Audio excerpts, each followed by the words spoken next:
അല്ല, നീ വല്ലതും കഴിച്ചോ? ഇപ്പോഴും അത് തന്നെ ആലോചിച്ചുകൊണ്ടിരിക്കുകയാണോ? ഇതൊക്കെ സാധാരണയായിട്ട് നടക്കുന്നതല്ലേ. എനിക്ക് നിന്നെ നല്ല വിശ്വാസമുണ്ട് വിജി. എന്നാലും ആരായിരിക്കും ആ ഫോൺ നിന്റെ ബാഗിൽ വെച്ചെന്നാ മനസ്സിലാവാത്ത? ഒരു പിടിയും കിട്ടുന്നില്ല. അല്ല, നിന്റെ ചേച്ചി ആ ലാവണ്യില്ലേ, അവരുടെ കാര്യത്തിൽ എനിക്ക് നല്ല സംശയമുണ്ട്. പക്ഷെ അവരങ്ങനെ ചെയ്യുന്ന ആളുമല്ല.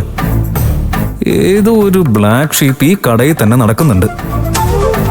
അതിനെ കണ്ടുപിടിച്ച് കൊന്ന് ബിരിയാണി വെച്ച എല്ലാം ശരിയായിക്കോളും. ഓക്കെ, നീ ഒന്നും ആലോചിച്ച് വിഷമിക്കണ്ട, എല്ലാം ശരിയാക്കാം. ഞാനില്ലേ ഇവിടെ.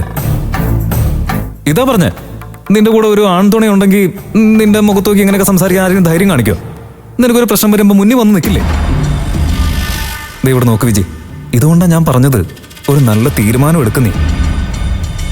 നിനക്ക് ശരിക്കും ചേർന്ന ഒരാളല്ലെങ്കിലും കുറച്ച് കളർ കുറവാണെങ്കിലും ചെറിയ കണ്ണൊക്കെ ഉള്ള, നല്ല മുടിയൊക്കെ ഉള്ള, അതുപോലെ അത്ര വലിയ ജോലിയൊന്നും ചെയ്യുന്ന ആളല്ലെങ്കിലും മാസം ഒരു 20-25 സാലറി ഉള്ള ആളാണെങ്കിൽ തന്നെ, അതും ഇതുവരെ കല്യാണം കഴിക്കാത്തൊരു പയ്യനെ കല്യാണം കഴിക്കുകയാണെന്നുണ്ടെങ്കിൽ നിന്റെ ജീവിതം നന്നായിരിക്കില്ലേ? അതാ ഞാൻ ഉദ്ദേശിച്ചുള്ളൂ.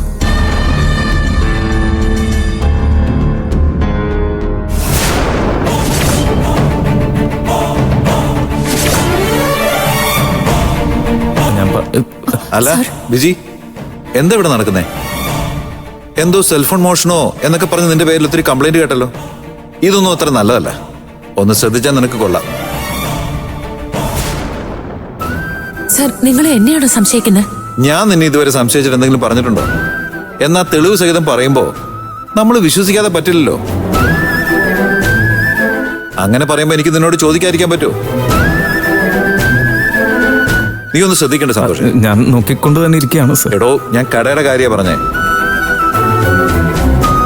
ഇത് ലാസ്റ്റ് വാണിങ്ങാ വിജയ്. ഇനി ഇതുപോലൊരു കംപ്ലൈന്റ് ഞാൻ കേട്ടാ നിന്നെ ജോലി ഞാൻ പറഞ്ഞുവിടും. സൂക്ഷിച്ചോ.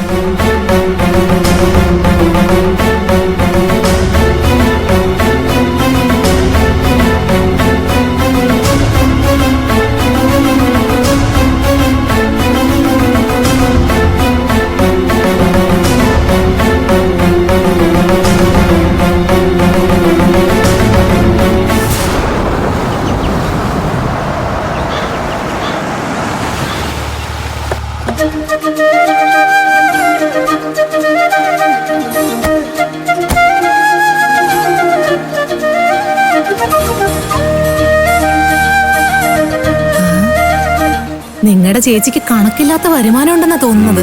വീട് റിസോർട്ട് പോലെയല്ലേ ഉണ്ടാക്കിയിരിക്കുന്നേ. ഈ സ്റ്റേറ്റിലെ ടോപ്പ് 10 ബിസിനസ് വുമണിലെ ദേവൻ ചേച്ചിക്ക് ഒരു സ്ഥാനമുണ്ട്. എന്നിട്ട് ഇത്രയും വലിയൊരു വീട് വെച്ചില്ലെങ്കിൽ അത്ഭുതമുണ്ടോ? വാ, അകത്തേക്ക് കയറാം.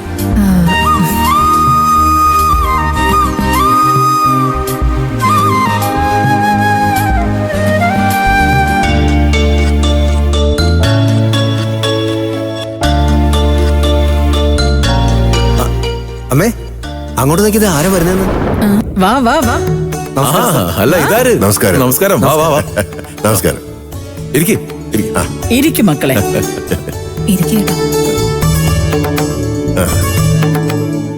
എന്താ ചേച്ചി കാണുന്നില്ല? ദേവേനി, ദേവേനി, ആരാ വന്നിരിക്കുന്നത് കണ്ടോ? രവീന്ദ്ര, നീ എത്തിയോ? കനകേ, കോഫി എടുത്തോണ്ട് വാ. ആ ശരി മാഡം. എന്തായാലും എനിക്ക് സന്തോഷായി. ഇരിക്കേ ഇരിക്കേ. രവീന്ദ്ര, ആദ്യം തന്നെ ഞാൻ നിന്നോട് ക്ഷമ ചോദിച്ചോട്ടെ. അയ്യോ, എന്തിനാ ചേച്ചി എന്നോട് മാപ്പിക്കേണ്ട കാര്യം എന്താ ഉള്ളത്? അതിന് മാത്രം എന്താ ഇവിടെ സംഭവിച്ചത്? അത് വിട്ടേക്ക്. എന്തൊക്കെയായാലും ഞാൻ ചെയ്തത് തെറ്റ് തന്നെയാ.